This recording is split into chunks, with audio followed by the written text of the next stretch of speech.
Okay, so now I want to talk you through sort of what I'm thinking next in my artistic process. You can see that I experimented with painting with coffee, and what I learned is that you can't add more pigment with coffee. It is what it is. This is the pigment you got. So for me to build value, I have to wait for each layer to dry and then go back in and do another layer to make it darker. So that was fun. The next thing I want to do is some kind of explosion, jagged, that comes out of his mouth. The reason why I'm doing this yelling bear is because my biggest frustration right now, I'm just very frustrated right now, and it leads to a lot of anxiety in me, and anxiety in me keeps me awake in the middle of the night. So I know I want to do something in the middle of the night. The bear is up and he's yelling because it's super frustrating to be just awake in the middle of the night and you can't do anything about it. My favorite at night image, so I was like, okay, well, let me think this through. My favorite at night image is Van Gogh's Cafe on the Terrace. I love color. I love the contrast between the cool sky and the warm cafe. I could sit at this cafe forever. I could sit here with friends. I would just love this. If all the paintings in the world, I would love to be in this painting. So I love that. I know I love this contrast. And then I thought about, Van Gogh's other nighttime picture, which of course is his famous one of Starry Night. And you see all these wonderful swirls up in there. But these are very organic and flowy brushstrokes.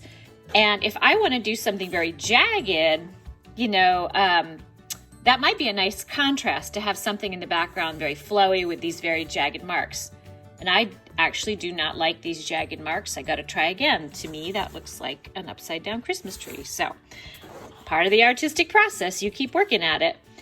The other thing I was thinking was being up at night used to be really fun for me. When I was a kid, I used to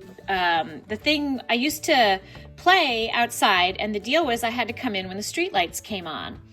And so I love the idea of a street light on at night, but I'm a little bit conflicted because I don't know if I want to put a street light in behind this bear, because bears are generally out in the woods, and I feel like it would throw off the idea.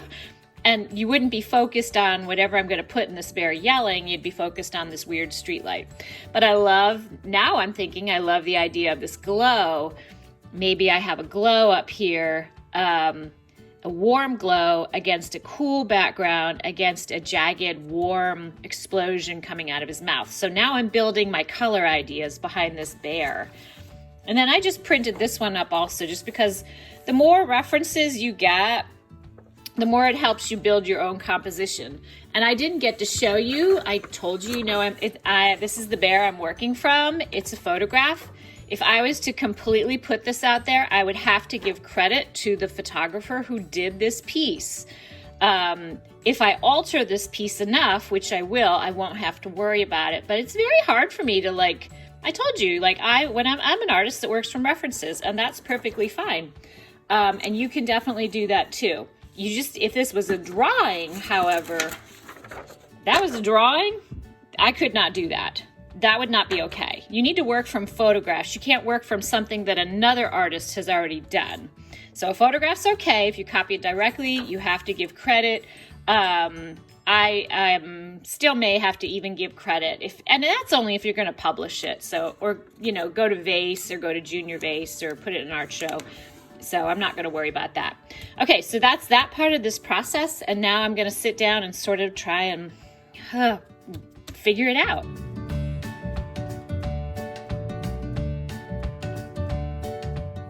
Okay, so one of the things I recommend doing is practicing on another piece of paper before you jump into your project.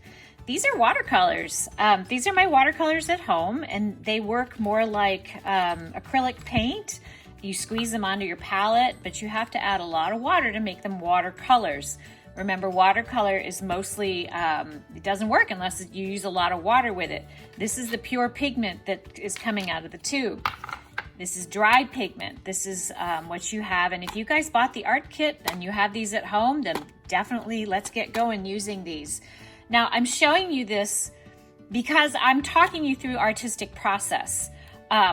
Your project can be done entirely differently and entirely with whatever you have. Please understand that. I'm just doing this type of demo because I want you to hear and my thoughts when I'm thinking through a piece of artwork, because you're stuck at home and you're trying to think through a piece of artwork. But I want you to see it takes time and it's a process. So no matter what you have available to you, you still are going through a process. Okay, I'm going to speed it up.